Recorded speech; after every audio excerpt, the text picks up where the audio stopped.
বাড়িতে বসে বসে ভীষণ বোর হচ্ছিলাম, তাই বেরিয়ে পড়লাম একটু ফুচকা খেতে।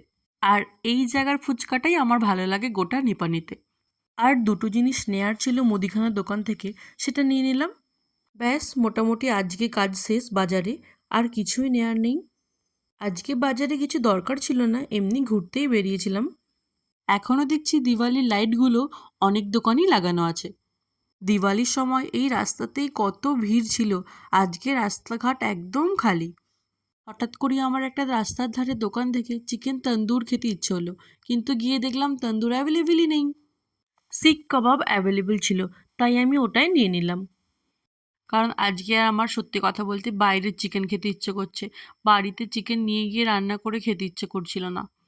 আমার বরের আবার একটু বাড়ির খাবারই পছন্দ, কিন্তু আমার জন্য মাঝে মাঝে একটু বাইরের খাবার ওকে খেতে হয়।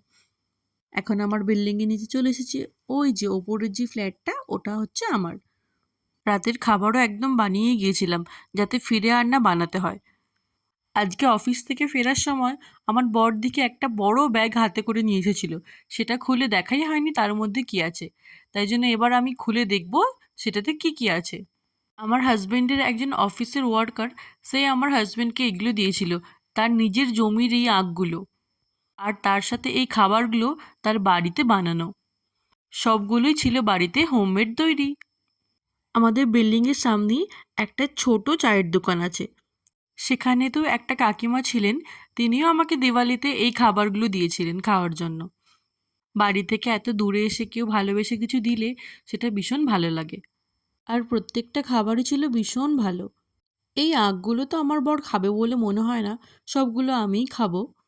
আর এই শিক কাবাবগুলো দেখতে যতটাই ভালো, খেতে ততটাই সুন্দর হয়েছিল। কিনে বেশ আজকে আমাদের লাভই হলো। নেক্সট টাইম এখান থেকে আরও কিছু ট্রাই করতে হবে।